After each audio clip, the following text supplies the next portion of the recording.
Jason, mana Jason? Ini. Hadir, Pak. Ntar tak jadiin co-host. Ini pokoknya yang aktif-aktif saya jadiin co-host ya.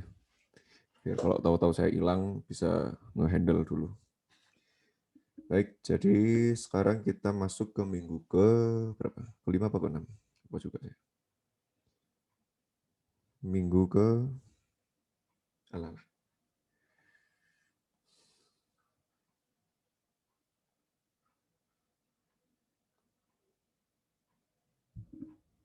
Oh, oke. Minggu ke-6 ya. Minggu ke-6 kuliah. Udah sepertiga jalan nih kita menyelesaikan mekanika fluida. Ya, jadi dari perkuliahan kita, minggu kelima ya? Kelima ding, sorry. 5, Pak. Oh, 5, sorry. Jadi kita kan udah bahasan ya terkait statika. Ini episode khusus 2 minggu ya, karena di sini mulai dikenalkan prinsip-prinsip pendekatan apa saja yang kita gunakan untuk menyelesaikan masalah mekanika fluida. Jadi karena istilahnya mekanika, jadi nggak akan jauh-jauh dari statika, terus dinamika. Statika saat dia diam, dinamika saat dia bergerak. Dinamika kemarin kita banyak menggunakan simplifikasi dari persamaan Bernoulli. Jadi persamaan Bernoulli kan kita menganggap fluidanya adalah incompressible, kemudian inviscid, dan steady alirannya. Nah kemudian untuk minggu ini kita akan membahas terkait kinematika fluida. Jadi kalau kinematika itu mirip, kalau kalian sudah mengambil kuliah Kindin gitu ya, kinematika dinamika, itu kan terkait pergerakan sebuah fluida begitu.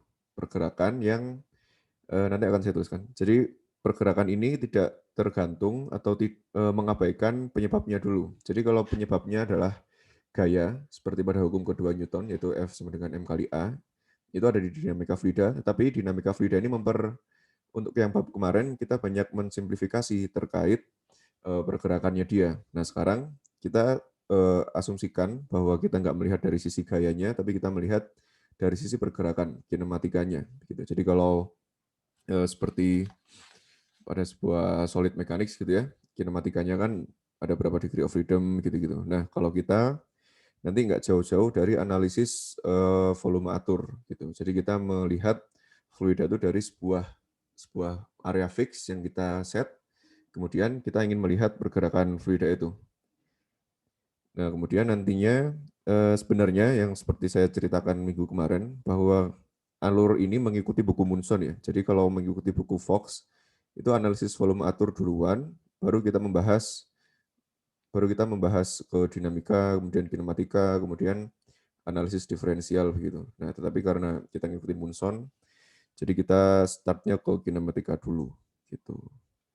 Kemudian di sini saya mencari teman dulu untuk menemani pertemuan siang hari ini. Jika hadir? Iya, hadir, Pak.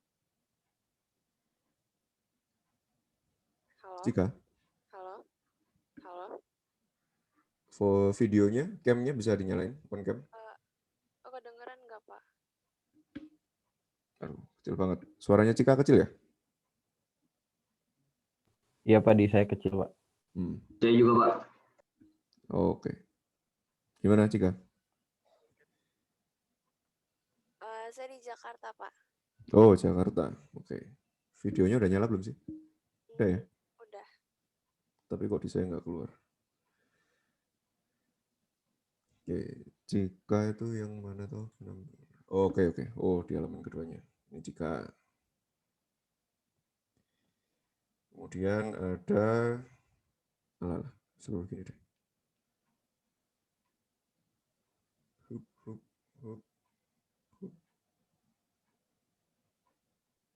Wildan. Ya, Pak. Wildan Halo. aslinya.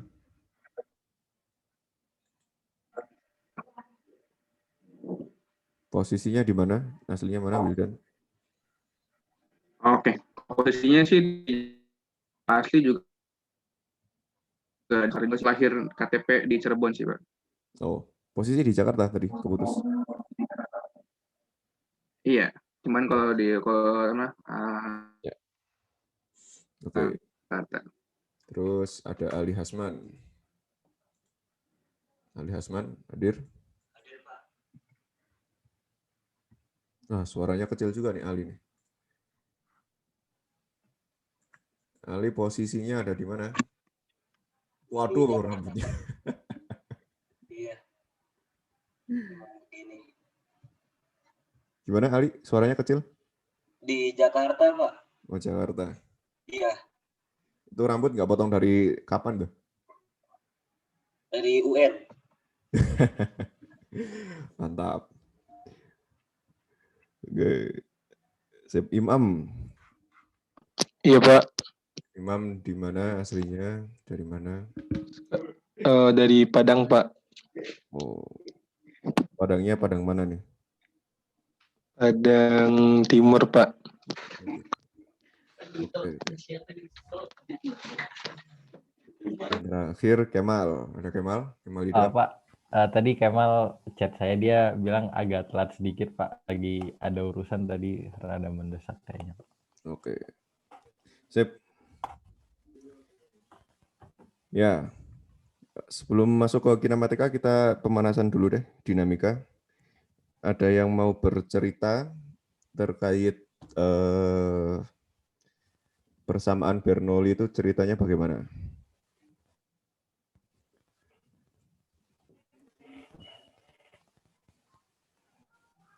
Silakan.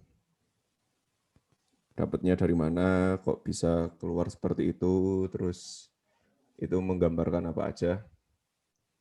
Silakan.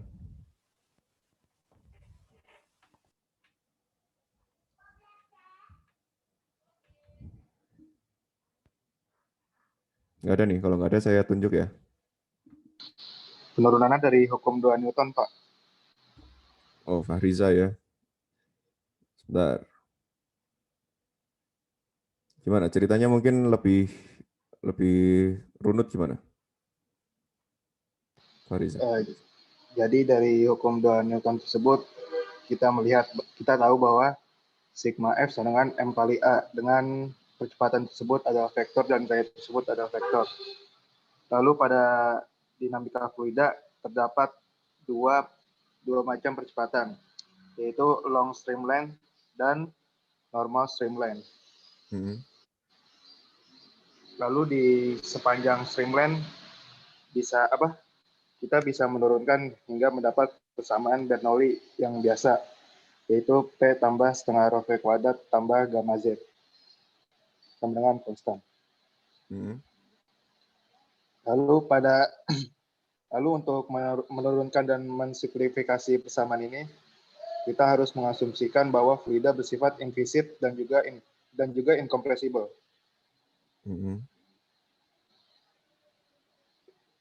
Lalu untuk ketika kita ingin meninjau percepatan di normal streamline, maka komponen percepatan yang ada di sepanjang streamline akan diganti menjadi percepatan tangensial, yaitu persamaan Bernoulli akan menjadi P ditambah rho integral V kuadrat per R ditambah gamma Z sama dengan konstan.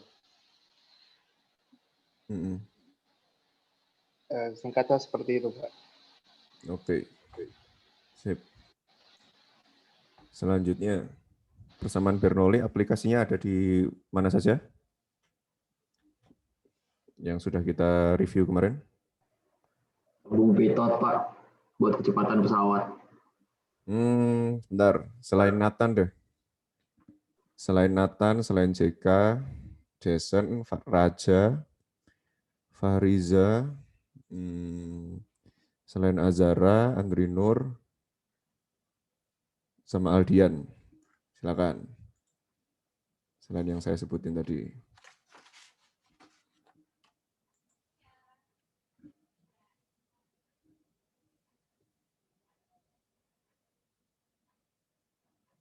Aplikasi. Kalau tadi sih Pak, pas CL tadi pagi, itu di manometer, habis itu di depannya tuh ada tabung pitot itu Pak. Terus satu lagi tuh tadi soalnya tuh di sayap pesawat Pak. Ya nggak sih tadi pagi itu nggak sih? Bener. Okay. Aliran udara di sayap pesawat itu Pak. Iya. Nah, prinsipnya gimana tuh? Pakai pengaplikasian yang Bernoulli tadi Pak. Kalau saya ingatnya tadi kan saya terlambat gitu Cel Pak. Jadi saya sebenarnya yang benar-benar kerjain itu yang nomor 2. Jadi itu pas di nomor 2 tuh kayak ada tangki isinya air. Nah, di ujung bawah tangkinya itu ada kayak lubang yang disambungkan ke manometer. Nah, kita suruh nyari tekanan pada bagian atas tangki itu. Nah, itu caranya pakai yang tadi Pak, yang P plus setengah rho V kuadrat plus gamma Z itu konstan. Maka di setiap titiknya tuh itunya konstan tuh yang tadi jumlahan itu. Terus karena dia ada lubang terus diarahkan ke tabung pitot, bisa dicari gitu Pak, tekanan yang di depan mulut tabung pitotnya itu kan ada kecepatan semprotan semburan airnya. Oh, nyembur. Itu disamain sama tekanan yang di bagian atas tangki Pak. Jadi kayak tangkinya dianggap areanya sangat besar, maka V-nya nggak ada, 0. Sedangkan kalau yang di tabung pitot gara-gara dia di bawah tuh berarti Z-nya itu 0 karena di bagian bawah kan. Terus tinggal disamakan terus dapat Pak V1-nya gitu. Itu pakai persamaan apa aja? Bernoulli aja cukup atau pakai kontinuitas juga? Oh, pakai kontinuitas juga Pak. Pakai kontinuitas juga ya. Oke. Tap. Ada lagi yang mau nambah? Terkait penggunaan persamaan Bernoulli selain bahasan tutorial? Mohon maaf Pak, nama saya Kemal Idam, NIM 131190171. Harusnya tadi saya on cam tapi tadi izin telat gara-gara nganter makanan. Oh iya. Ya, sekalian jawab aja Mal. Buat aplikasinya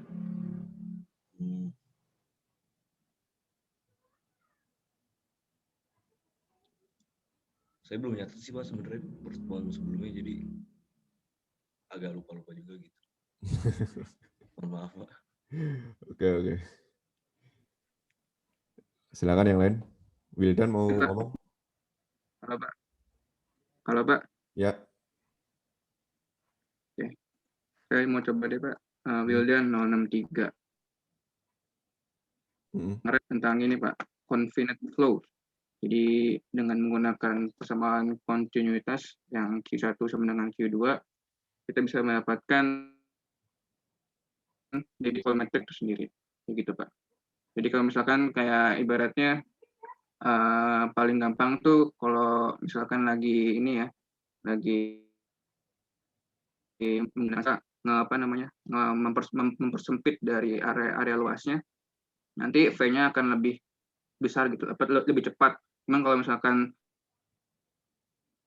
kayak tidak memperkecil dari A-nya itu luasan dan diameternya, nanti si kecepatannya itu akan berkurang. Kayak gitu, Pak. Ya. Prinsipnya orifice. Orifice apa lagi? Venturi apa ya? Sambil buka buku aja nggak apa-apa. Izin jawab Pak. Siapa nih? Ilham. NIM 1311907. Jadi yang kemarin saya catat itu ada salah satunya free jets Pak. Kalau yang saya gambarkan itu jadi ada tabung besar terbuka dan di bagian bawahnya itu kita kasih pipa, ada yang langsung turun ke bawah secara vertikal, ada yang horizontal. Itu kalau yang tabung besar dengan pipa vertikal ke bawah, tekanan di titik 2 yang berada di mulut pipa kecil itu diasumsikan dia sama dengan atmosfer Pak. Terus untuk di bagian atasnya di area yang terbuka besar,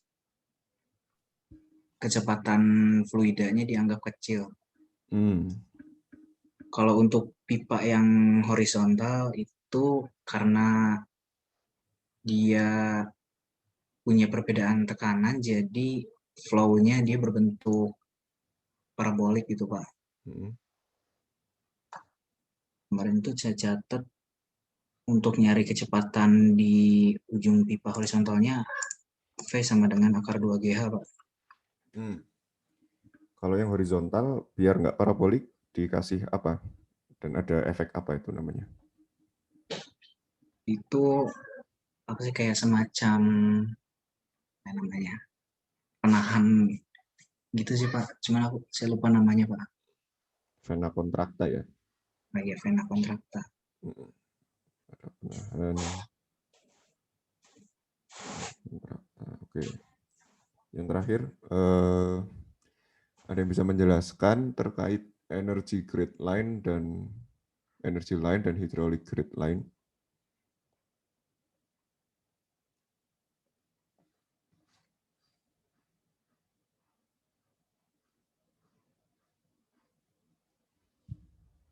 Energy line, hydraulic grid line. Silakan. Oh, ini nozzle satunya.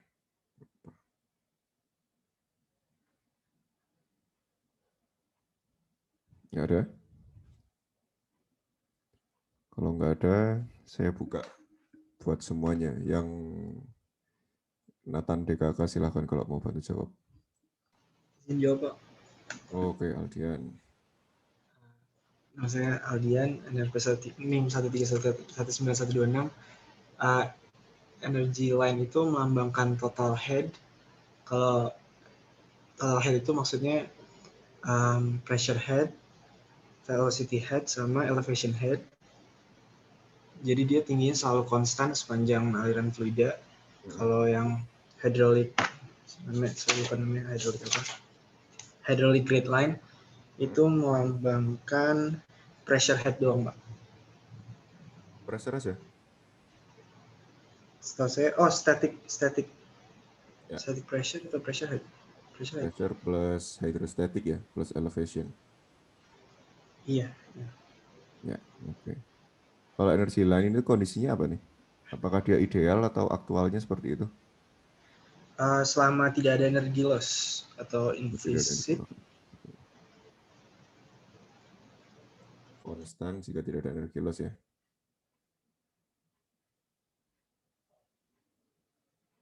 Energy loss. Ya, oke, sip.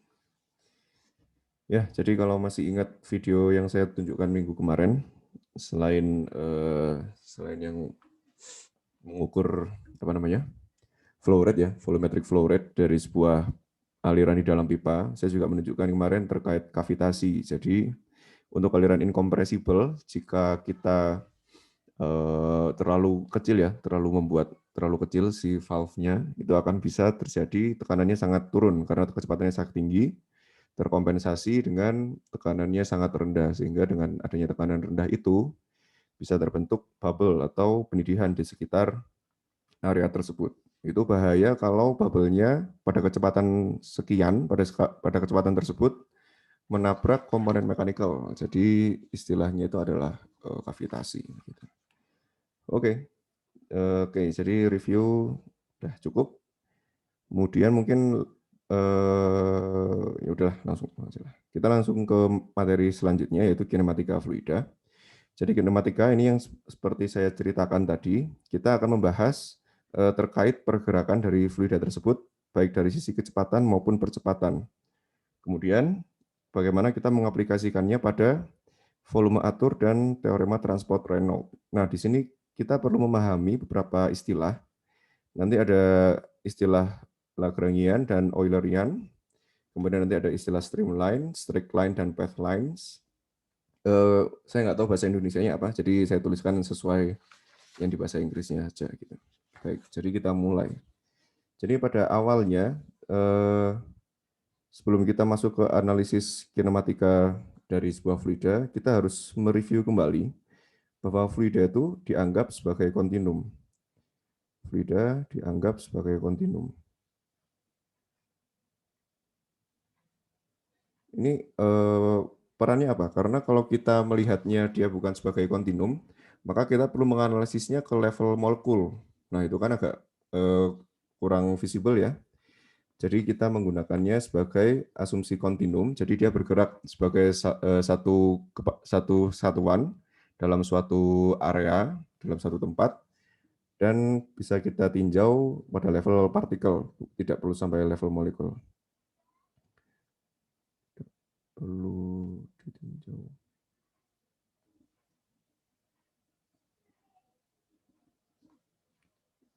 Ini akan berbeda kalau kita melakukan analisisnya ini ya, di bagian yang sangat kecil atau yang sangat besar, kalau masih mengingat asumsi kontinum itu. Kemudian sifat fluida, seperti yang disebutkan pada bab 1 pendahuluan, sifat fluida itu bisa ditinjau pada posisi fluida. Jadi posisi fluida ini akan tergantung pada yang pertama adalah geometri dari fluida itu sendiri. Jadi geometri dari penampang, baik itu mungkin bentuknya seperti venturi atau bentuknya seperti manometer. Kemudian bisa juga ditinjau pada geometri, posisi, dan gangguan atau kondisi batas. Jadi misal ketika kita mau memberikan energi gitu ya, kita berikan energi kepada sebuah fluida, maka sifat-sifatnya akan menyesuaikan dari gangguan-gangguan itu sendiri. Jadi misal energi in atau losses begitu dan sebagainya, atau kita menggunakan peralatan mechanical, jadi misal seperti pompa, kompresor gitu. Kalau kita berikan pompa dan kompresor di aliran fluida kita di pipa itu kan akan menambahkan energi ya. Nah, itu akan membuat sifat-sifat akan berubah. Sedangkan untuk geometri ini yang tadi misal seperti venturi, kemudian penampang pipa dan sebagainya gitu. Nah, jadi untuk kondisi batas terkait energy in losses ini akan dibahas di bab selanjutnya, itu ada di bab 5. Jadi terkait analisis energi. Tapi kita akan membahasnya sekarang terkait geometri dan posisi, kasarannya begitu. Jadi geometri dan posisi ini maknanya gimana? Jadi maknanya itu adalah koordinat spasial. Koordinat spasial atau bisa disebut sebagai field representation yang berubah terhadap fungsi waktu. Jadi kata kuncinya adalah spasial yang berubah terhadap fungsi waktu. Jadi sebuah contoh, kalau kita melihat sebuah fluida, misal kita ingin melihat data viskositasnya begitu, viskositas kan merupakan fungsi dari temperatur gitu. Nah, sedangkan temperatur sendiri itu juga nantinya akan merupakan fungsi dari posisi, jadi X, Y, Z. Kemudian nanti juga akan fungsi dari temperatur, jadi fungsi dari waktu, jadi time. Jadi ketika kita membuat sifat-sifat fluida, kita perlu memperhatikan faktor spasial dan faktor waktu. Gitu. Maksudnya bagaimana? Coba kita gambarkan dalam sebuah koordinat kartesian, begitu ya. Dalam sebuah koordinat kartesian, dengan di sini sumbu X, kemudian ini sumbu Y, dan di sini sumbu Z. Kemudian di sini ada arah aliran, di mana ini arah alirannya. Kemudian kita meninjau sebuah fluida di sini, ini pada waktu T, kemudian rentang waktu tertentu, dia akan posisinya ada di sini. Jadi arahnya seperti ini ya. T plus delta T akan ada di daerah situ. Gitu. Nah, kemudian ini juga bisa digambarkan sebagai vektor posisi, si posisi fluida ini pada waktu T dan pada waktu T plus delta T. Jadi ini adalah vektor posisi R pada waktu T, dan di sini adalah vektor posisi T plus delta T. Gitu. Vektor posisi R untuk partikel A. Jadi ini kita berikan nama partikelnya partikel A. Gitu. Nah, jadi yang terkait kinematika, semuanya ini akan bergantung kepada velocity atau kecepatan dan percepatan, acceleration. Jadi velocity sendiri, kalau kita sebarkan dalam bentuk vektor, itu akan memiliki kecepatan dari sumbu X, Y, Z, dan dari sisi T-nya untuk arah I, kemudian ditambahkan untuk kecepatan V pada sumbu X, Y, Z pada waktu tertentu pada arah C, dan vektor kecepatan Y, W pada sumbu X, Y, Z pada waktu tertentu dengan arahnya K. Gitu. Jadi kalau kita mencari magnitude-nya atau besarnya, atau istilahnya jika ditranslate adalah speed. Jadi kalau bahasa Indonesianya sama-sama kecepatan. Tetapi kalau V tanpa tanda vektor berarti kecepatan magnitude atau seperti ini. Jadi bisa dijumlahkan U kuadrat ditambah V kuadrat ditambah W kuadrat gitu, di akar setengah gitu. Nah, ini terkait velocity. Terkait acceleration, ini nantinya tidak akan jauh dari definisi dari acceleration itu sendiri. Jadi definisi dari acceleration itu adalah perubahan kecepatan terhadap fungsi waktu begitu. Nah, di sini kita tertarik untuk melihat terkait vektor kecepatan dan vektor percepatan. Nah, tetapi untuk sebelum melihat ke situ, kita perlu mengenal istilah yang akan kita gunakan pada mekanika fluida, yaitu aliran Lagrangian dan aliran Eulerian.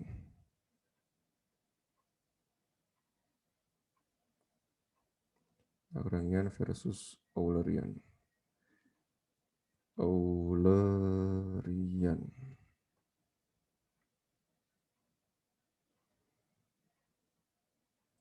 Yes.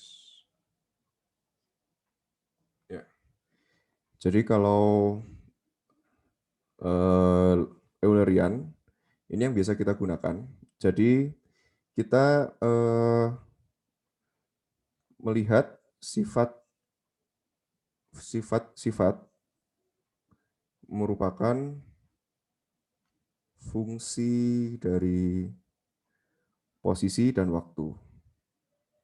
Jadi analisis yang kita lakukan selama ini itu arahnya ke Eulerian. Makanya di bab dinamika fluida di sini dicantumkan memahami persamaan Euler dan persamaan Bernoulli. Jadi maksudnya persamaan Euler ini lebih ke arah bagaimana cara kita menganalisisnya, yaitu fungsi dari posisi dan waktu.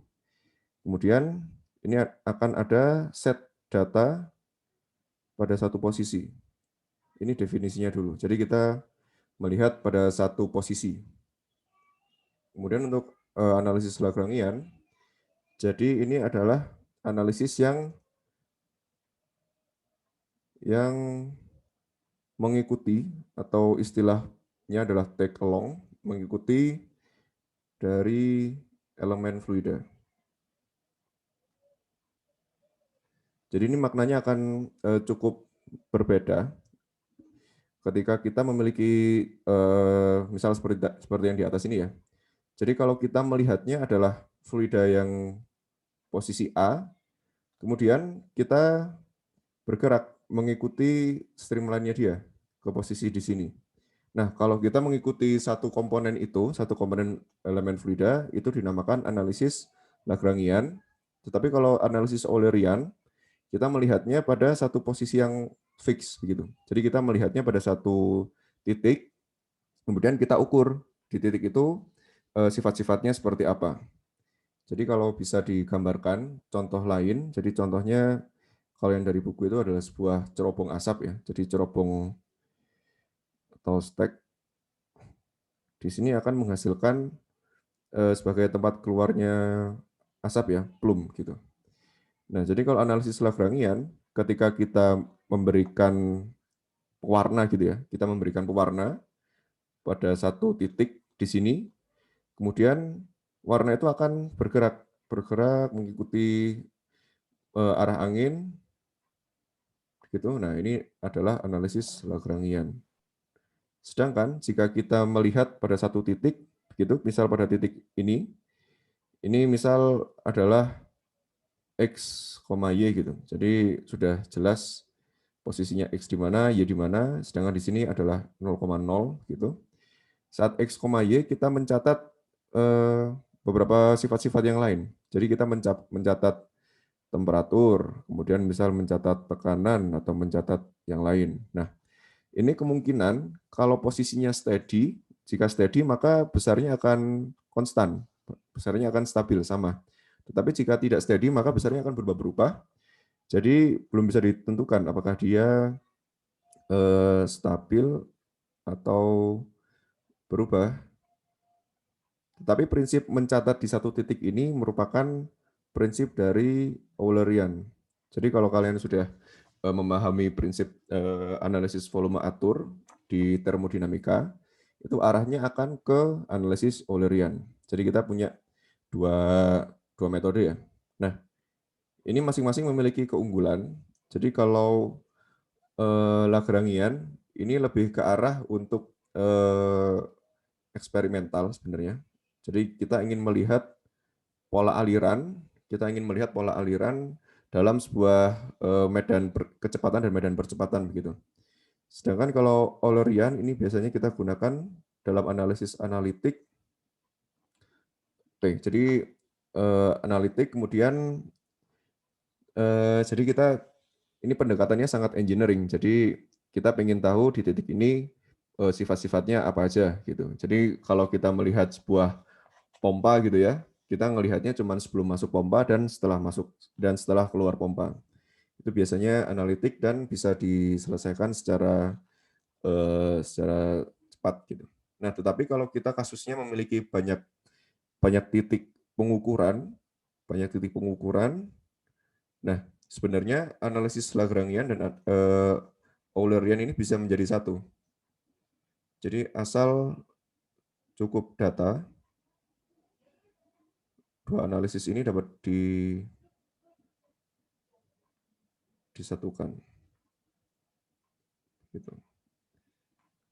Selain eksperimental, saya tambahkan terkait numerikal ya. Jadi dengan kita mengetahui vektor kecepatan pada arah alirannya, maka kita bisa menggambarkan pola alirannya. Seperti yang minggu kemarin saya tunjukkan video ini ya, video pergerakan fluida yang dikasih asap, terus bergerak di sekitar airfoil. Nah, itu salah satu analisis Lagrangian. Tapi Lagrangiannya kita harus melihat satu set fluida, dia tuh ngikutin ke titik mana aja.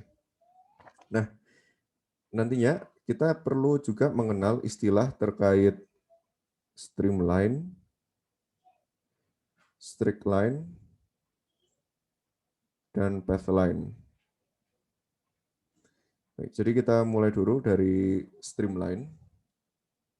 Streamline ini adalah sebentar. Biar istilahnya sama.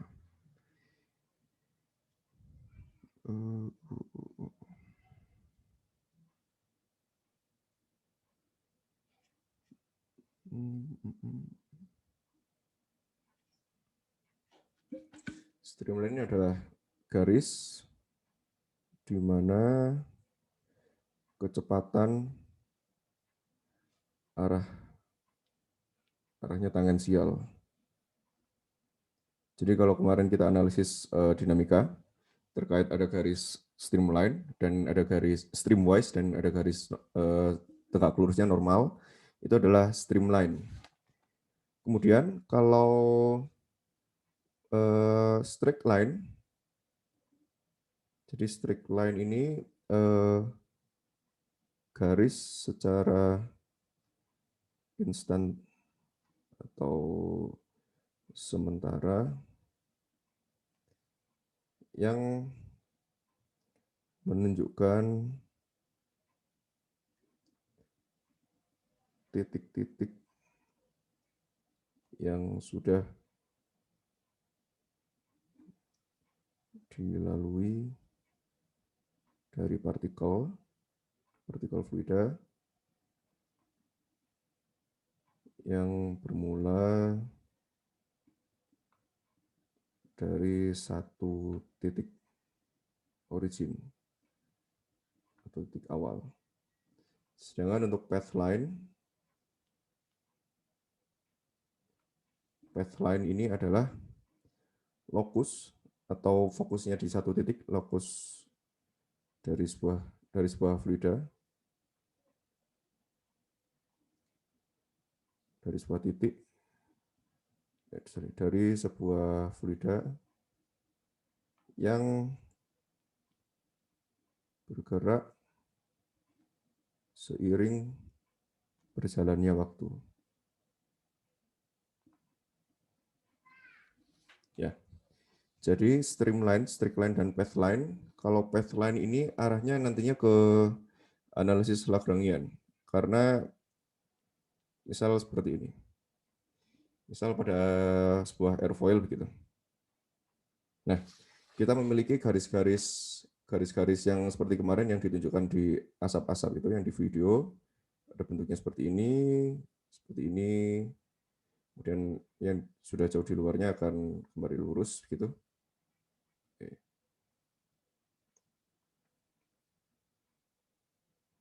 Ketika kita berbicara pathline, ini akan saya beri warna hijau. Jadi pathline ini spesifik untuk satu titik partikel fluida.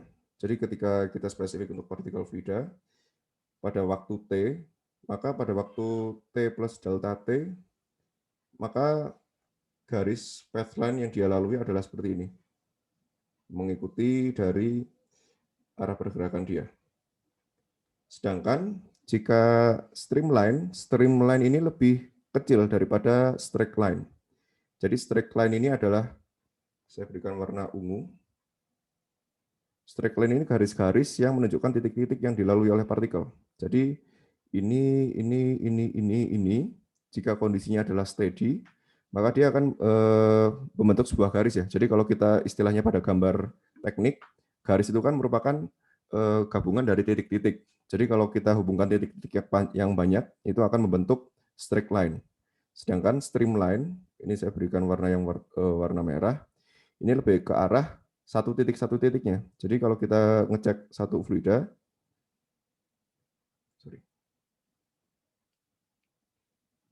kita ngecek satu fluida gitu. Nah, fluida yang kalau kita zoom in, kemudian dia pergerakannya tangensial terhadap straight line, yaitu berarti streamline itu intinya adalah saat dia kecepatannya tangensial, satu sumbu dengan garis yang dia ikuti. Jadi itu adalah perbedaan dari streamline, straight line, dan pathline. Jadi mungkin untuk menyederhanakannya, kita zoom in dulu terkait streamline. Jadi streamline di sini semua garis di mana fluida itu adalah tangensial. Jadi seperti yang digambarkan kemarin, dia memiliki unsur dari vektor ya. Jadi dia punya kecepatan v, kemudian dia juga punya vektor u. Untuk arahnya adalah ini x, ini y. Jadi ini ada dx dan dy. Nah, jadi kecepatan itu untuk streamline didefinisikan sebagai berikut, yaitu dy dx itu akan sama dengan v bagi u. Jadi ini adalah persamaan dari streamline.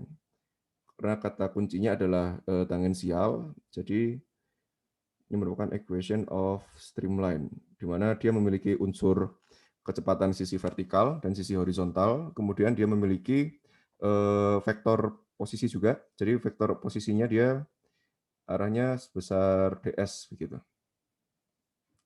ds yang dijabarkan sebagai dy dan dx, jadi dy dx sama dengan v per u. Ini adalah equation of streamline. Nah, untuk aliran yang steady, jadi untuk aliran yang steady,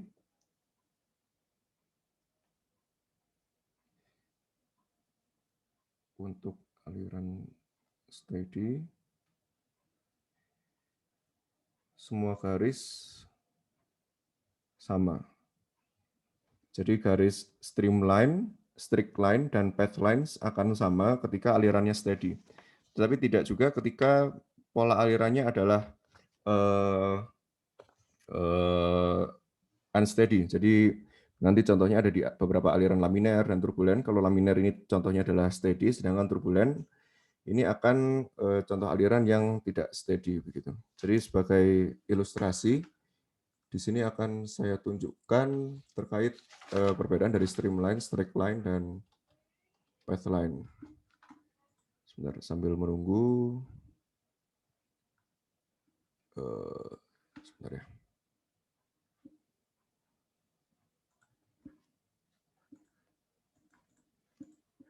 Share screen.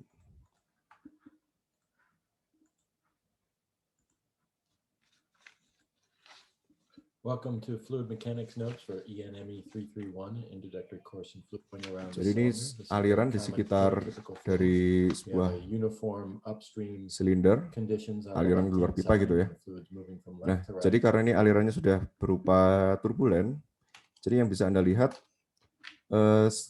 streamline itu adalah garis-garis kecil ini. Jadi garis-garis kecil yang menghubungkan antara posisi sebuah fluida dengan arahnya. Jadi yang tangensial ini adalah streamline. Sedangkan jika kita sambungkan semuanya, kalau posisinya steady, maka itu akan membentuk straight line. Sedangkan path line, ini ketika kita memberi tanda sebuah fluida, kita berikan lampu khusus, kemudian pergerakannya seperti apa sepanjang posisi. Berarti di sini adalah path lines, begitu. Jadi analisis mekanika fluida untuk path lines akan rumit sebenarnya. Jadi yang kita sukai sebenarnya adalah analisis secara Eulerian. Tetapi kita masih memerlukan analisis keduanya, baik itu Lagrangian maupun Eulerian. Gitu. Jadi ini contohnya dari sebuah simulasi yang menunjukkan antara streamline, straight line, dan path lines. Gitu. Oke. Jadi sebelum masuk ke selanjutnya, saya akan membuat satu contoh soal. Jadi sebuah industri dengan cerobong asap pakai exhaust beroperasi selama 3 jam. Kecepatan angin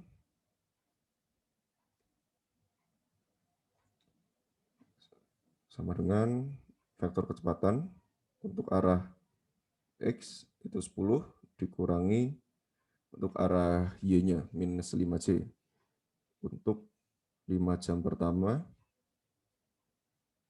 Sedangkan untuk 5 jam selanjutnya adalah V5I untuk 5 jam selanjutnya. Gambarkan garis straight lines dan path lines pada jam ke-5 dan ke-10 begitu. Jadi sebuah industri mirip seperti yang kasus barusan yang kita share mengenai bedanya Lagrangian dan Eulerian. Jadi kita punya sebuah cerobong, kemudian dia menghasilkan plume ya. Jadi kalau plume tidak ada angin, pola alirannya kan pasti akan biasa saja ya, langsung ke atas. Tapi karena ada angin, maka dia akan berubah posisinya. Jadi kalau kita melihatnya tampak atas seperti ini. Oke, saya lupa gambar garis sumbu ya, biar kelihatan kayak anak mesin gitu. Jadi si plume-nya ini akan terbentuk mengikuti arah angin. Dan dia beroperasi selama 3 jam. Tapi yang kita ketahui adalah kecepatan angin untuk 5 jam pertama dan untuk 5 jam setelahnya. Berarti selama 3 jam awal si pabrik itu menghasilkan asap terusan. Terus selama 3 jam, kemudian selama 2 jam tidak ada asap.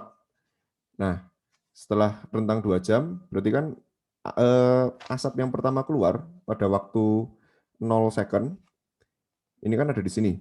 Kemudian sering berjalannya waktu 3 jam, dia akan berjalan selesai, sedangkan asap yang keluar paling terakhir pada waktu 3 jam, posisinya baru keluar banget gitu. Nah, kemudian kita tambahkan 2 jam lagi, ini jadi posisinya 3 jam, kemudian ini 3 jam, kemudian kita tambahkan 2 jam untuk mendapatkan informasi terkait posisi dari asap pada kondisi 5 jam pertama. Begitu. Jadi nantinya dia akan bisa bergeser seperti ini. Si uap yang dihasilkan selama 3 jam itu. asap gitu. Kemudian pada 5 jam selanjutnya arahnya akan berubah ke 5i. Jadi kalau kita gambarkan dalam sebuah sumbu X dan Y, ini kita deltanya adalah 10, min 10, min 20, min 30, 40, min 5. Sebentar. Sorry.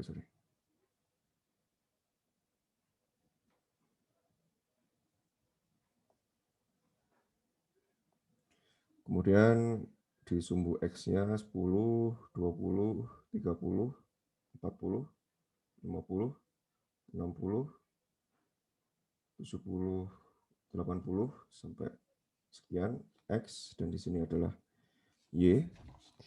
Jadi pada posisi 0, berarti kan startnya di 0,0 ya, 0,0.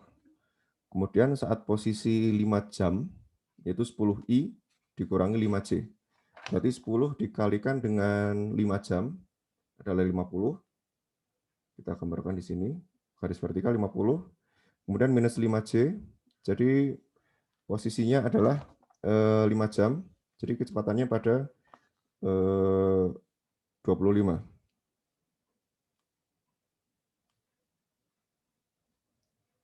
Jadi arah kecepatannya ada di sini. Betul ya, minus 25. Kemudian untuk yang ini yang fluida yang asap yang keluar paling awal. Jadi ini asap yang keluar paling awal. Kemudian asap yang keluar pada jam ketiga. Jadi tinggal kita kurangkan 3 jam gitu. Jadi untuk yang 3 jam awalnya berarti posisinya kan tinggal dikurangi 3 ya. 1, 2, 3, maka akan ada di sini. Kemudian yang di sisi vertikalnya juga 1, 2, 3. Kurangnya tiap 5. Jadi posisinya akan ada di sini. Sehingga garis yang terbentuk pada 5 jam awal itu seperti ini. Ini adalah straight line untuk asap pada 5 jam awal. Kemudian ketika 5 jam selanjutnya, arahnya berubah ke 5i saja, tidak ada unsur y-nya. Jadi kan dia bergeser ke kanan ya, jadi bergeser 5 jam selanjutnya, berarti 5 kali 5, jadi ke 25 ke sini. Jadi posisinya ada di 75, jadi semuanya akan bergeser juga ke kanan.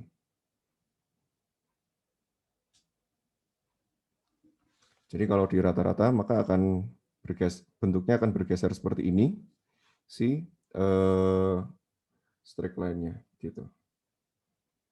Ya, jadi ini akan saya tuliskan kembali. Jadi ini adalah straight lines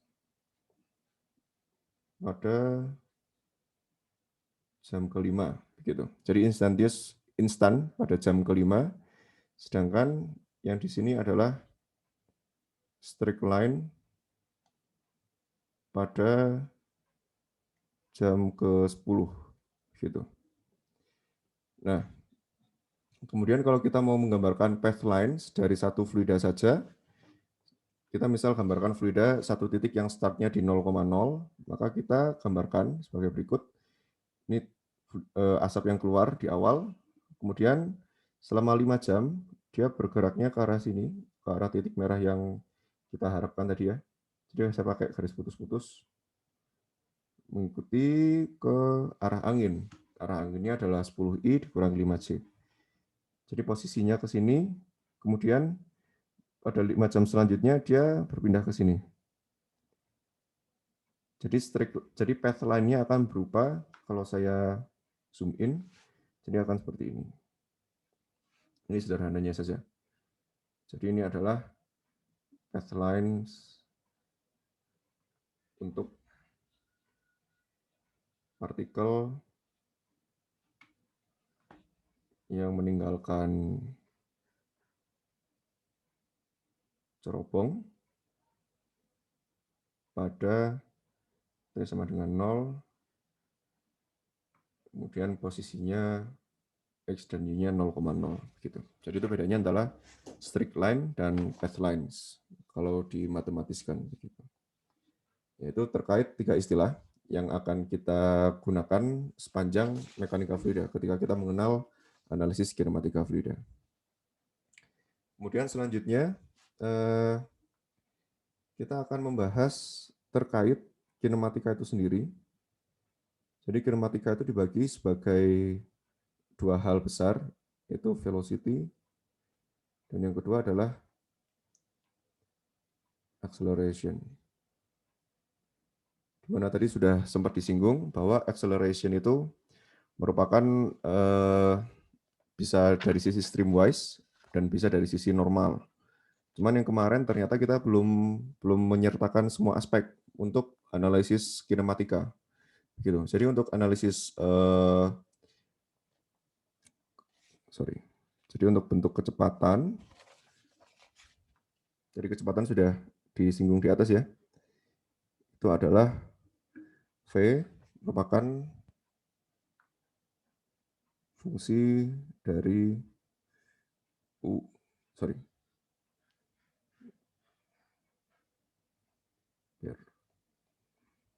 UXYT dan sebagainya. U untuk posisi X, Y, T, I ditambah selanjutnya. Nah, sedangkan acceleration di sini ini merupakan dv dt. Jadi turunan pertama dari velocity. Jadi ini mungkin saya sederhanakan. Kecepatan ini adalah untuk unsur X, Y, Z, dan T, sedangkan V itu sendiri sama dengan untuk arah I, arah J, dan arah K. Nah, jadi di sini yang tidak kita sertakan kemarin pada analisis dinamika adalah faktor waktunya. Kalau spasial kita sudah ikuti kemarin. Dari sisi spasial kita sudah ikuti, tapi dari sisi waktu kita belum menyertakan. Sehingga jika kita tuliskan untuk dari sisi dv itu sendiri, maka itu sama dengan turunan parsial do V do X pada arah dx ditambahkan do V do Y pada arah dy, kemudian do V do Z pada arah dz. Dan satu lagi adalah do V do T untuk arah atau untuk besaran ke dt-nya gitu. Nah, dari sini kita masukkan ke persamaan penurunan percepatan. Jadi A kan sama dengan dv dt ya dalam bentuk vektor. Kemudian kita bisa jabarkan dv-nya sebagai berikut. Jadi do V ya. Ini sebagai do V do X. Kemudian dx-nya dibagi dengan dt. dt-nya dapat dari sini. Kemudian ditambah pada yang lain itu do V do Y untuk dt, kemudian ditambah do V do Z untuk dz dt, dan yang terakhir adalah untuk waktu yaitu do V do T untuk dt dt. Ini bisa kita coret dt-nya. Kemudian dx dt ini merupakan definisi dari kecepatan U. Saya ganti warna lain. Kecepatan U, kemudian ini adalah kecepatan V, dan ini adalah kecepatan W. Sehingga jika kita sederhanakan kembali, maka kecepatan ini akan sama dengan U dv dx, do V do X, ditambah V do V do Y, ditambah W do V do Z, ditambah dengan do V do T. Ini adalah acceleration field yang akan kita gunakan di sepanjang persamaan mekanika fluida. Jadi kita menyertakan do V do T. Jadi kalau Anda lihat secara matematis, ini kan ada aspek perubahan kecepatan terhadap posisi ya, terhadap posisi dx, terhadap posisi dy, dan terhadap posisi dz. Maka ini adalah istilahnya convective acceleration. Jadi kalau perpindahan panas konveksi kan karena adanya perubahan posisi ya dari fluida itu konvektif. Jadi konveksi ini karena perubahan dari sisi spasialnya.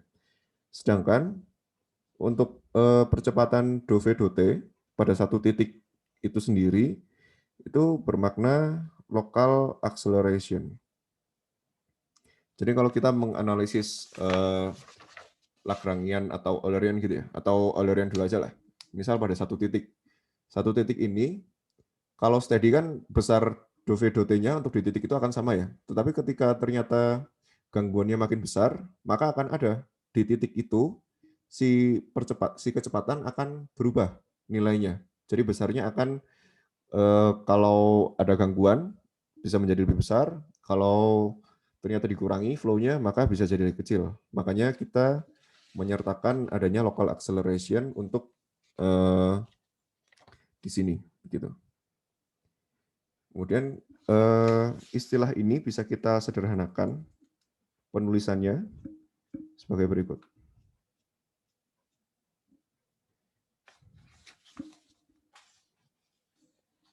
Ini bisa dituliskan sebagai A sama dengan D kapital dV dt. Di mana ini adalah istilah dari material derivatif. Jadi material derivatif ini tersusun dari sisi spasial dan dari sisi waktu. Jadi ini juga bisa dijabarkan sebagai D untuk dt itu sama dengan dou sesuatu, ini saya kasih minus, dou sesuatu dou t ditambahkan dengan vektor untuk kecepatan dikalikan del untuk sesuatu gitu. Jadi ini definisi dari material derivatif.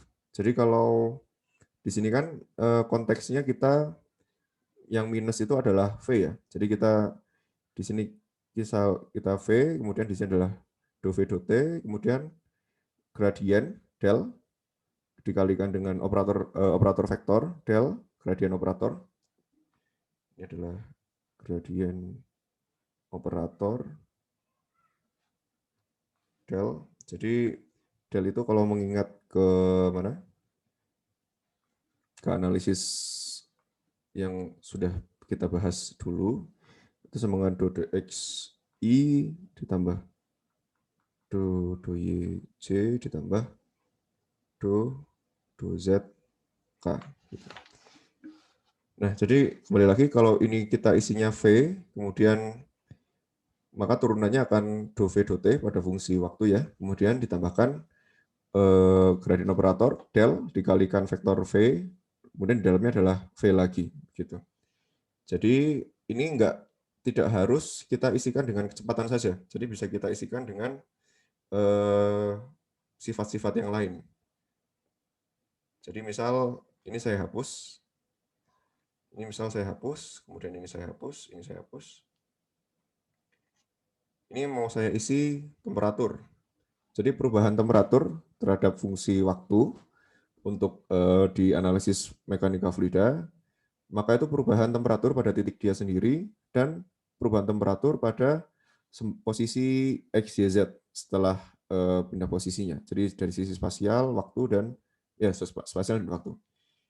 Ini adalah material derivatif, perlu dicatat karena ini untuk menyederhanakan bentuk-bentuk ke depannya seperti ini. Ya. Oke, jadi kalau membaca yang atas ini yang V del, ini berarti del sesuatu, ini bisa dibacakan sebagai U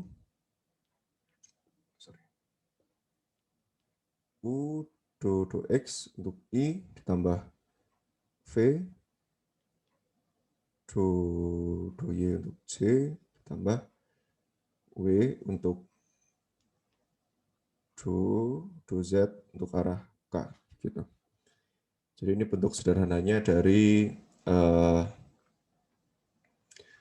acceleration field Jadi persamaan acceleration field. Akan saya tuliskan minus bisa berupa T, P, viskositas, dan lain-lain. Gitu. Itu terkait acceleration field yang akan kita gunakan untuk kedepannya. Ya, untuk sekarang itu dulu. Setelah ini saya lanjut, kita istirahat dulu 5 menit. Sebelum saya akan melanjutkan ke teorema transport Reynolds. Jadi teorema transport Reynolds ini menjembatani antara analisis Lagrangian dan Eulerian. Dan yang kita manfaatkan nantinya juga si besar ini ya, percepatan pastinya. Yang mau ke toilet silakan.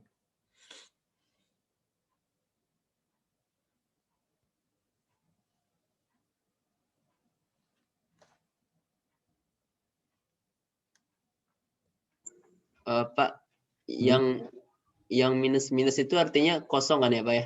Ya, kosong. Operator gitu Pak? Ya, operator. Oke Pak. Nggak bingung, saya samakan dengan di buku deh. Dikosongin aja.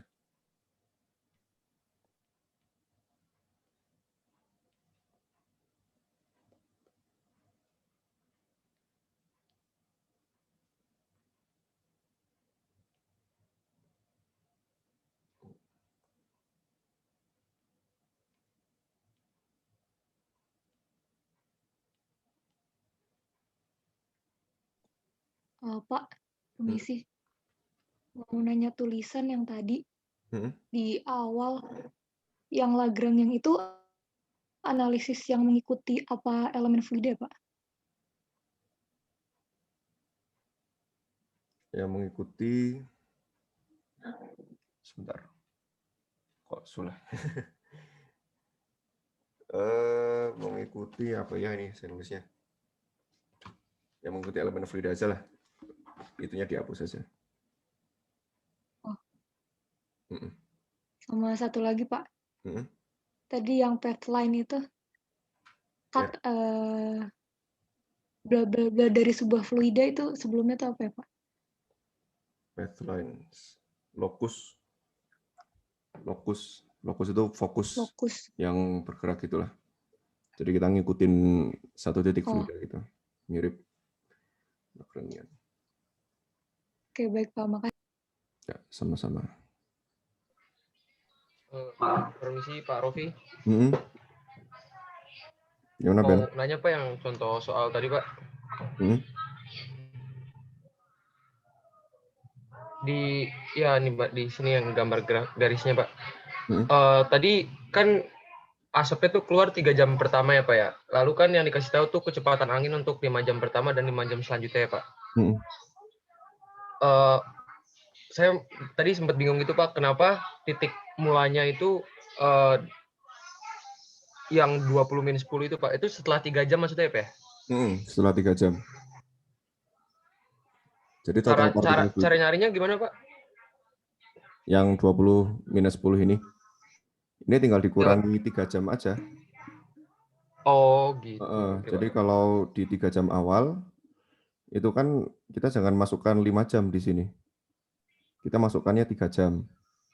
Nanti kalau 3 jam, keluarnya di 30 sama 15. Nah, ini kan 3 jam awal. Berarti 3 jam itu straight line untuk 3 jam awal ada di sini. Startnya dari 0, karena 0 itu kan asap keluar terakhir gitu. Sedangkan asap yang keluar pertama posisinya udah di sini. Nah, terus setelah, karena kita mintanya 5 jam, maka kita geser 2 jam. Gitu. Supaya enggak, Ben?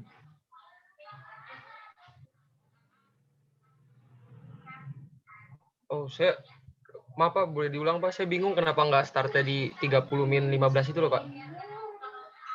Start anunya. Jadi kalau kita gambarkan gini ya. Nah, ini kan fluida pada waktu 0, asap pada waktu 0 kan cuma ada di sini ya. Nah, kemudian pada waktu 1 jam, iya, Pak. Pada waktu 1 jam, si X ini kan pindah ke sini. Kemudian si asapnya kan masih terus ada ya, masih terus ada. Nah, terus kita gambarkan lagi sampai 3 jam setelahnya. Jadi sampai 3 jam setelahnya, posisi yang keluar pertama kali kan ada di situ. Kemudian yang posisi keluar jam pertama, yang warna ungu. Kemudian yang terakhir, di jam yang terakhir, itu adalah di situ, pas di X 0,0. X dan Y 0,0. Nah, jadi kan besarnya si strike line-nya sepanjang ini. Gitu. Oh, makanya dikurangi gitu ya, Pak ya? Posisinya oke, Pak. Terima kasih, Pak. Ya. Pak, mau nanya, Pak. Ya, silakan. Ya. Buat CFD itu berarti pakainya Lagrangian ya? Analisisnya ya? Betul. Jadi nggak bisa yang Euler biasa ya, berarti? Nah, sebenarnya untuk ke sana nanti kita belajar ke teorema transport Reynolds ini. Itu menyatukan antara Lagrangian dan Eulerian. Kalau kalian sering dengar istilah persamaan Navier-Stokes, itu yang untuk persamaan CFD, itu turunannya dari teorema transport Reynolds itu. Jadi Navier-Stokes itu persamaan yang digunakan untuk CFD, dan startnya ya dari campuran antara Lagrangian dan Eulerian ini. Itu emang selalu Pak Navier-Stokes dipakai di CFD? Pasti. Jadi Navier-Stokes itu intinya persamaan momentum. Jadi yang di CFD itu ada tiga persamaan besar. Yang pertama kontinuitas, itu paling sederhana. Jadi apa yang masuk harus sama dengan apa yang keluar, itu kontinuitas.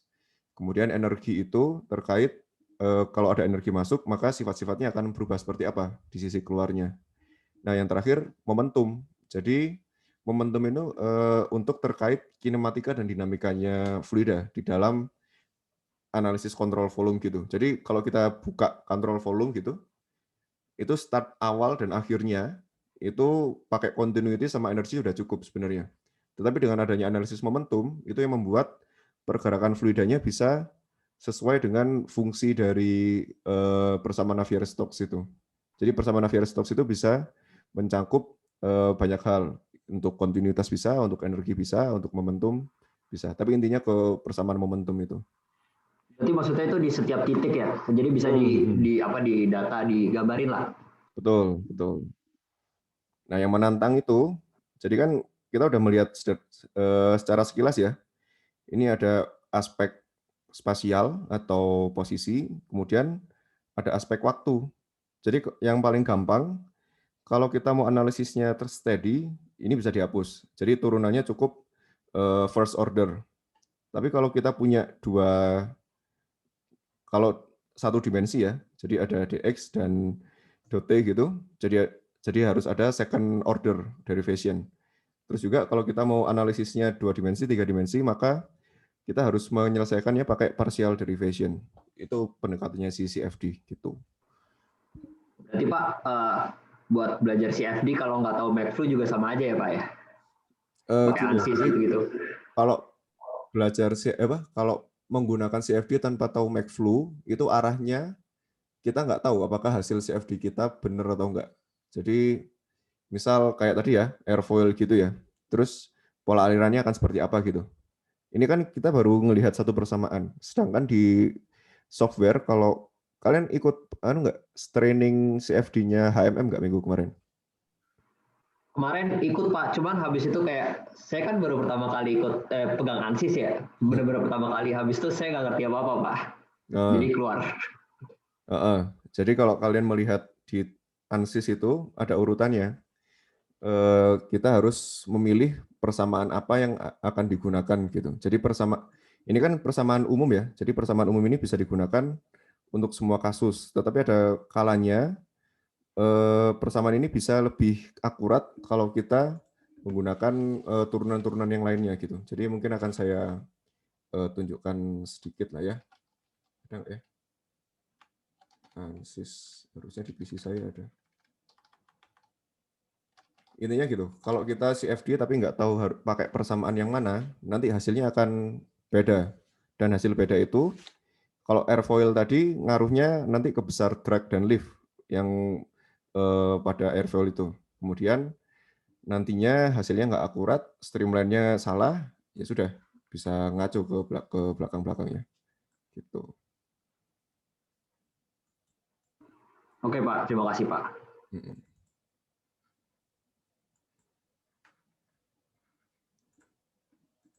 Sebentar. Tapi ini harus punya bentuk. Oh. Sebentar.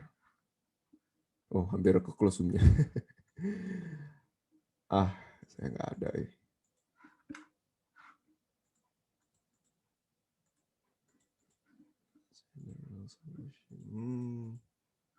Boleh lah, nanti saya tunjukkan sedikit terkait numerik. Mungkin kita bahas selanjutnya ya. Jadi teorema transport Reynolds. Ini salah satu persamaan yang cukup powerful di dunia mekanika fluida. Teorema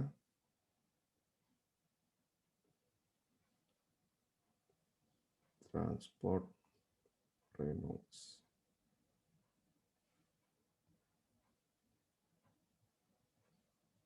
Nah, sebelum ke sini, kita harus mengenal dulu analisis volume atur.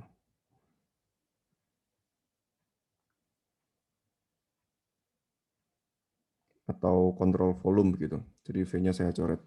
Jadi kelebihannya analisis volume atur itu kan analisis cepat karena kita hanya start dari awal dan akhir gitu. Kemudian hasilnya kuantitatif. Dan yang selanjutnya adalah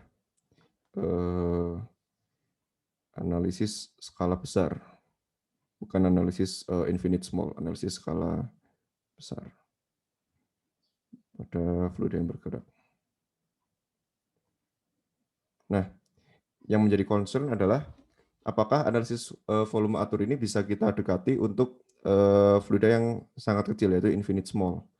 Jadi kita perlu juga memastikan istilah sistem. Jadi ada sistem dan ada kontrol volume. Jadi sistem ini kalau Anda baca buku mekanika fluida itu definisinya mirip dengan massa atur. Tapi bedanya kalau massa atur itu kan batas sistem yang untuk sebuah bentuk yang tidak ada aliran massa di dalamnya.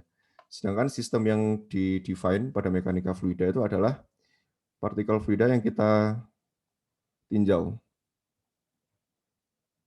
Itu pendekatannya dari Lagrangian.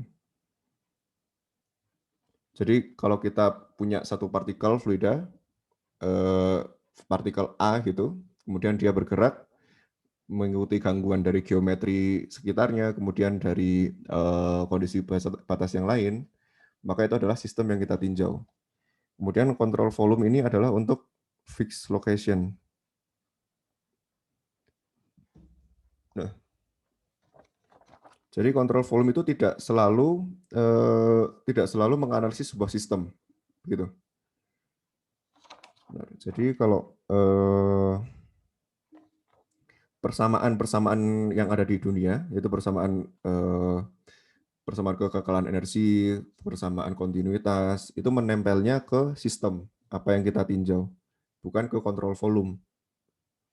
Jadi ini adalah letaknya.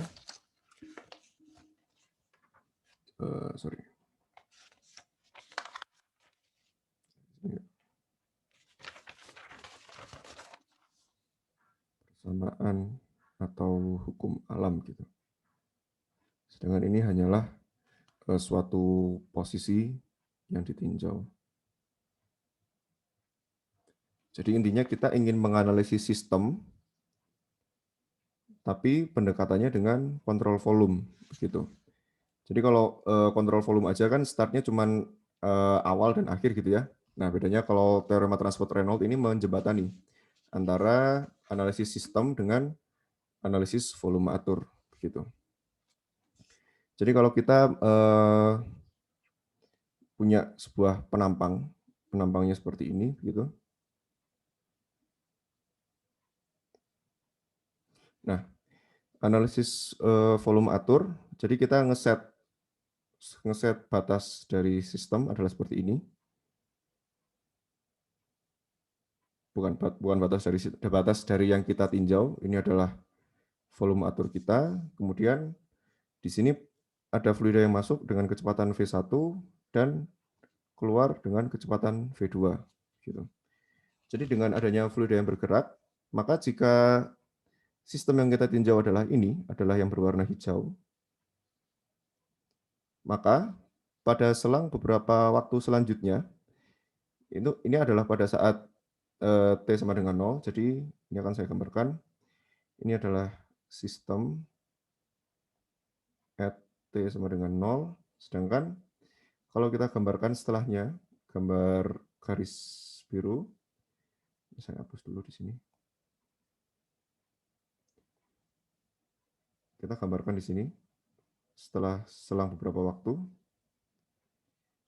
ini adalah sistem saat T sama dengan delta T. Gitu. Jadi bukan T plus delta T ya, karena sudah awalnya adalah T sama dengan 0. Jadi kita notasinya adalah delta T, kemudian garis putus-putus ini adalah batas,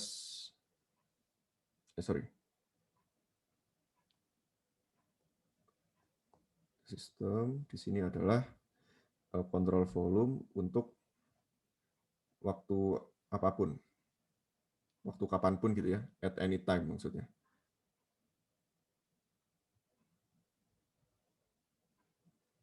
Nah, jadi di sini kita bisa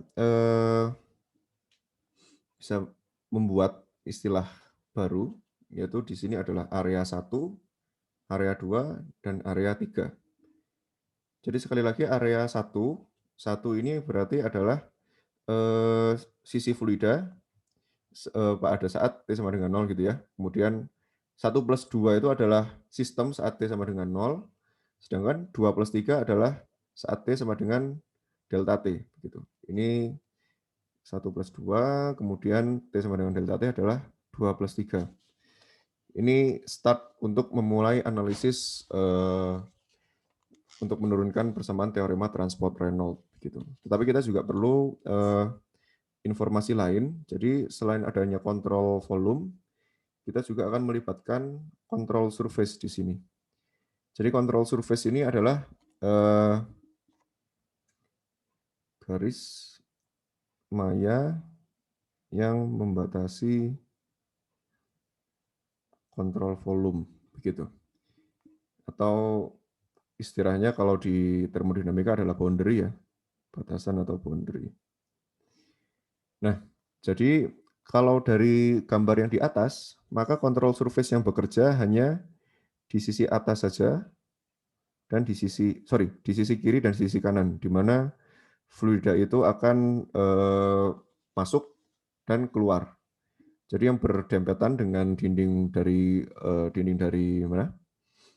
dari penampang itu kontrol surface, tetapi tidak signifikan untuk analisis kita sekarang. Gitu. Kemudian informasi lain selain dari vektor kecepatan itu adalah mengenai vektor posisinya.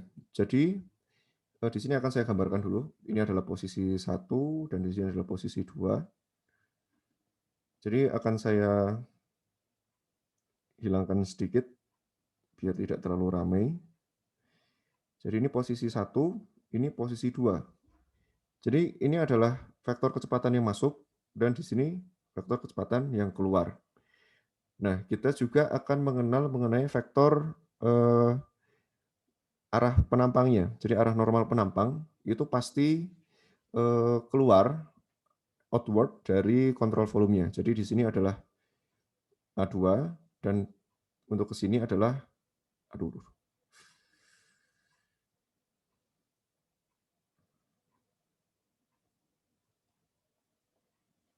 untuk di sini adalah A1.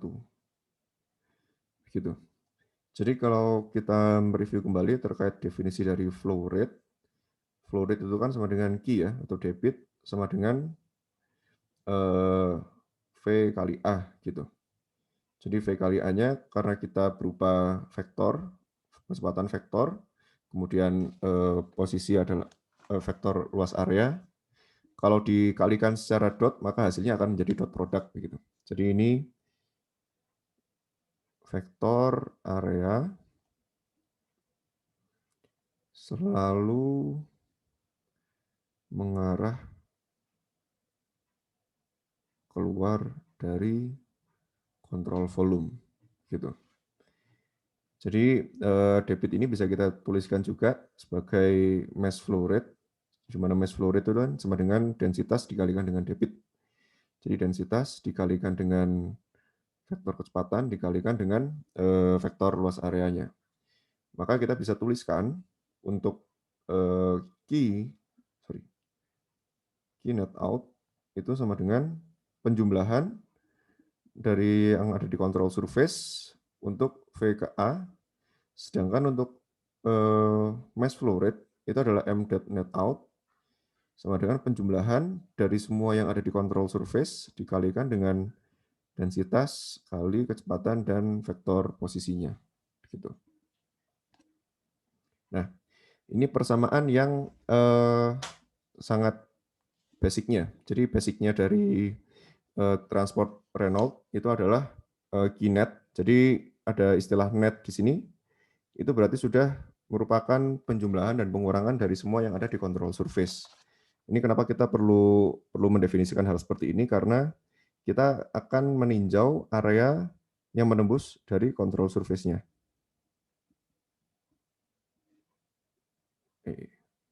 Kita akan meninjau fluida yang menembus dari control surface. Ini kasusnya hanya masing-masing satu inlet dan satu outlet, gitu. Jadi sigma control surface-nya bisa dibagikan seperti itu. Kemudian ini juga bisa dituliskan sebagai berikut. Sorry. Ini akan saya pindah ke mana ya? Ke sini deh. Nanti aja deh ya, nanti saya rapikannya. Jadi jika sebuah sifat ekstensif, jadi kita nggak ngomongin dari fluida saja, kita ngomonginnya adalah sifat ekstensif meninggalkan kontrol volume atau volume atur, kita menggunakan istilahnya adalah B dot. Jadi sifat ekstensif, B itu sifat ekstensif, bisa macam-macam, bisa energi, bisa kecepatan, densitas, dan lain-lain. Itu sifat ekstensif. Kemudian kita juga akan mengenalkan dengan B, yaitu sifat intensif. Jadi hubungannya ekstensif dengan intensif kan kapital per masanya, jadi besar per masanya. Jadi ini saya tuliskan dulu, sebuah sifat ekstensif akan seperti ini. Baik, jadi B dot ini maksudnya adalah laju perubahan dengan laju perubahan sifat ekstensif terhadap waktu. Jadi kan kita concern-nya di mekanika fluida adalah start-nya di sini, kemudian ending-nya di sini. Dengan adanya dua titik itu, start dan ending, maka kita perlu mencari pasti selalu turunannya terhadap waktu. Begitu. Makanya di sini dideskripsikan sebagai laju perubahan sifat. Jadi misal sifat di T sama dengan 0 adalah Q gitu, maka sifat di T plus delta T itu sama dengan turunan pertamanya. Sehingga turunan pertamanya ini mirip dengan yang di atas itu, yaitu total dari control surface untuk rho VA-nya. Jadi di sini masih belum selesai, ini adalah M dot, kemudian yang ada menemaninya adalah ini, B, sifat intensifnya.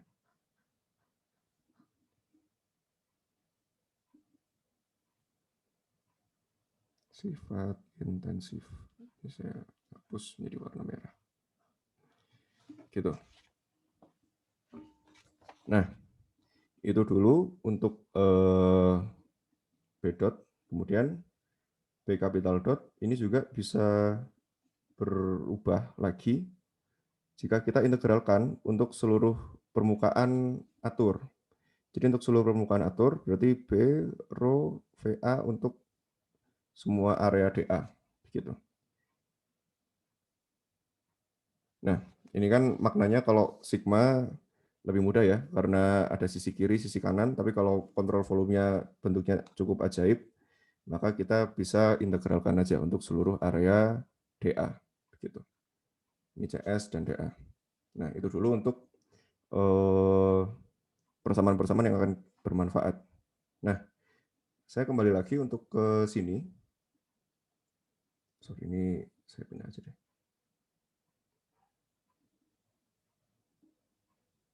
Ini saya pindah.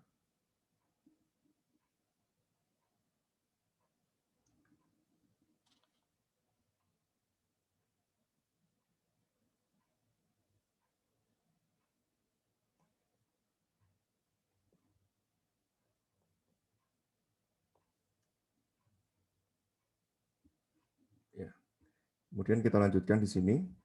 Maka untuk perubahan sistem, perubahan sifat pada sistem, itu adalah dBdt untuk sistem. Jadi seperti yang tadi saya bilang ya, jadi sifat dari fluida itu akan berubah dari titik awal ke titik akhirnya, bisa digambarkan sebagai turunan. Definisi dari turunan itu adalah limit menuju ke 0 untuk sifat pada T plus delta T dikurangi sifat pada T per delta T itu. Jadi ini kan definisi dari diferensial. Kemudian ini bisa digambarkan, bisa dijabarkan sebagai limit delta T ke 0 untuk areanya. Jadi sifat untuk T plus delta T tadi kan B2 plus B3 ya. Jadi di sini adalah B2 plus B3 untuk T plus delta T dikurangi B1 ditambah B2. Untuk sifat yang awalnya adalah pada kondisi T. Ini per delta T. Kemudian di sini bisa kita susun ulang. Kita susun kembali. Maka akan kita kumpulkan yang B2 dengan B2, kemudian yang lainnya kita pisahkan gitu. Jadi bisa kita tuliskan sebagai berikut: dBdt untuk sistem itu sama dengan limit untuk delta T mendekati 0. Jadi pada waktu yang sangat singkat itu B2 pada T plus delta T ditambahkan B2 pada saat T per delta T. Kemudian ditambahkan limit delta T yang mendekati 0 untuk B3 pada kondisi T plus delta T dikurangi B1T. Gitu. Jadi kita ingin mensuperposisikan si anunya ya, si B2-nya. Maka ini bisa kita nyatakan sebagai berikut. Jadi B2T plus delta T ditambah B2 per delta T ini bisa menggambarkan sebagai dBdt untuk kontrol volume. Jadi ini adalah perubahan dari yang di titik 2 itu. Jadi bukan di titik ya, di area 2 itu. Jadi bisa digambarkan sebagai berikut. Kemudian yang di ruas kanannya ini bisa digambarkan sebagai sisi yang menembus masuk dan keluar dari volume atur. Begitu. Jadi ini adalah what out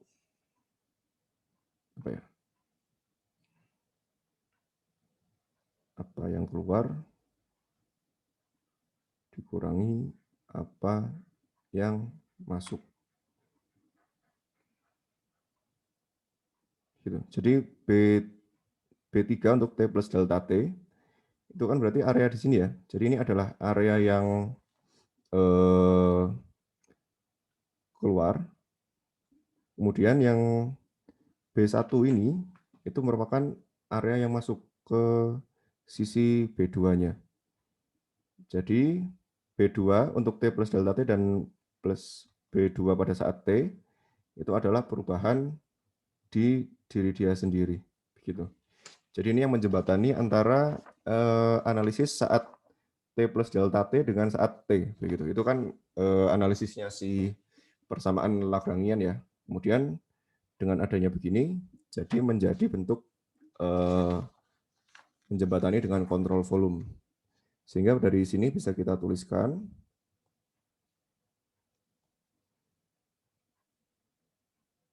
dB system untuk dt itu akan sama dengan ini dari bentuk dari bentuk turunannya. Jadi kita keluarkan kembali ddt-nya untuk B rho d volume.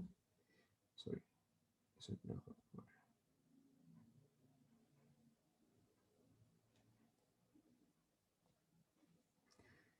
Terus kita integralkan untuk segala kontrol volumenya. Kemudian ini untuk menjelaskan ini adalah sifat B untuk kontrol volume. Kemudian yang di kanannya kita bisa menjadikan penjumlahan untuk segala yang masuk, segala yang keluar dikurangi dengan segala yang masuk. Gitu. Ini adalah teorema transport Reynolds. Jadi makna fisiknya, sebelum kita membahasnya lagi, jadi ini adalah laju perubahan B pada sistem. Jadi B ini untuk mewakili semua sifat-sifat ya. Jadi bisa temperatur, bisa energi, bisa momentum. Kemudian di sini adalah laju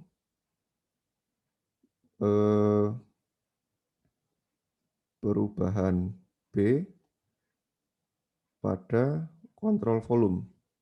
Jadi yang membedakan antara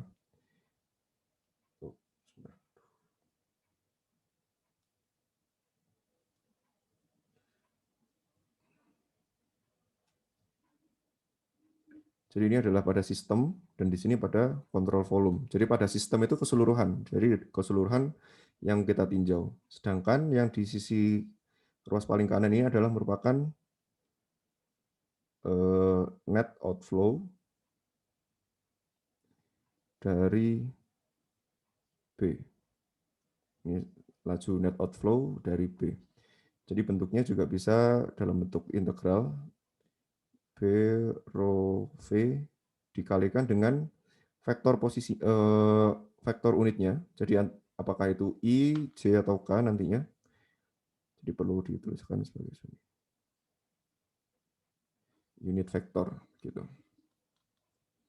Jadi ini adalah teorema transport Reynolds. Jadi akan saya kembali lagi. Jadi yang kita tinjau itu awalnya adalah fluida 1,2 untuk kontrol volumenya di 1,2 itu. Kemudian pada waktu T. Kemudian pada waktu T plus delta T, dia akan bergeser fluidanya pada saat T plus delta T ke 2,3 gitu. Nah, kemudian perubahan ini bisa kita fasilitasi karena intinya kita ingin mencari tahu perubahan sifat dari sistem itu. Jadi kita ingin mencari dB dt untuk sistem. Jadi B itu merupakan sifat ekstensif apapun dan B kecil ini merupakan sifat intensif di mana B itu sama dengan B kapital per M. Yang kita ingin lihat adalah dB dt ini. dB dt sistem, perubahan sifat ekstensif terhadap waktu. Di mana definisi dari perubahan ini merupakan turunan pertamanya. Turunan pertama dari untuk waktu delta T, jadi dikurangi antara T plus delta T dan saat T. Gitu. Saat T-nya di awal. Nah, kemudian ini bisa kita jabarkan saat B untuk T plus delta T itu merupakan B2 plus B3, dan untuk B saat T merupakan penjumlahan B1 plus B2. Kemudian kita kumpulkan 2 dengan 2, kemudian 1 dengan 3. Di 2 ini merupakan perubahan dB dt untuk kontrol volume. Jadi ini mewakili kontrol volume atur dari yang sudah kita berikan batas yang tadi. Kemudian yang di kanan ini kita pisahkan antara yang B2. Jadi apa yang keluar yaitu B3T plus delta T. Jadi di sisi sini dikurangi dengan sisi sini. Ini kenapa bisa kurang? Karena mengikuti penurunan yang di atas-atasnya saja. Begitu. Ya. Ini oke, kemudian diturunkan lagi, disederhanakan kembali ke bentuknya adalah DDT.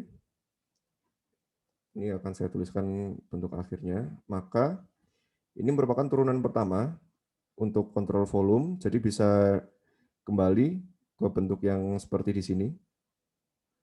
Itu DDT, BPDV untuk ini untuk kontrol surface, maaf. Ini untuk yang di kanannya. Tapi untuk yang B.CV-nya ini tinggal definisi dari awalnya saja. Jadi definisinya adalah ini. Turunan pertama, laju perubahan B pada volume atur. Ya, mungkin agak susah kebayang ya untuk sementara. Tapi saya harap ini arahnya ke teorema transport Reynolds itu gitu. Jadi kita batasin sebuah kontrol volume, kemudian kontrol volume itu adalah posisi sistem pada saat kondisi T. Jadi yang kita lihat itu bukan kontrol volumenya. Jadi yang kita lihat itu adalah sistemnya. Jadi sistem itu bergeser dari T ke T plus delta T. Jadi pada saat T, posisinya dia mengoccupy si kontrol volume, sedangkan saat T plus delta T, dia menggeser dan ada sisi irisan. Sisi irisan ini bisa menggambarkan perubahan dari yang 2 itu, posisi 2. Kemudian itu juga bisa, persamaan itu juga mewakili apa yang keluar dikurangi apa yang masuk. Gitu. Ini nanti akan sangat bervariasi aplikasinya pada di bab selanjutnya, yaitu bab 5 terkait volume atur pada berbagai kasus begitu. Jadi bab kinematika fluida sebenarnya sudah selesai intinya. Intinya adalah teorema transport Reynolds, kemudian acceleration field di sini.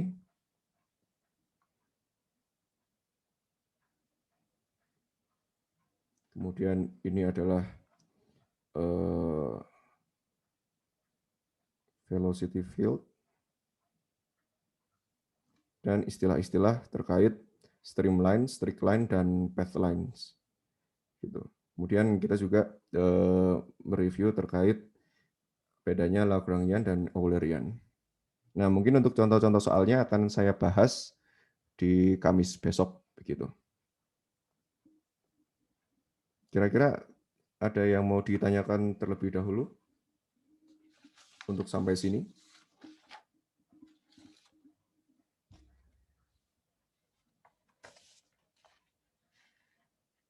Kalau tidak ada, mungkin kuliah akan saya akhiri dulu. Sudah sisa 20 menit sebelum kuliah selanjutnya. Oke, jadi sampai jumpa Kamis besok. Kita akan membahas contoh soal aplikasi dari ini ya, aplikasi dari teorema transport Reynolds, kemudian dari acceleration field, kemudian juga terkait velocity field, acceleration field, dan persamaan streamline. Equation of streamline. Ini sampai kelupaan. Ini nggak kalah penting juga nih. Oke, kalau ada pertanyaan saya akhiri dulu. Terima kasih atas perhatiannya. Semoga nggak tambah puyeng. Wassalamualaikum warahmatullahi wabarakatuh. Terima kasih, Pak. Terima kasih, Pak. Terima kasih, Pak Rocky. Terima kasih, Pak. Terima kasih, Pak. Terima kasih, Pak.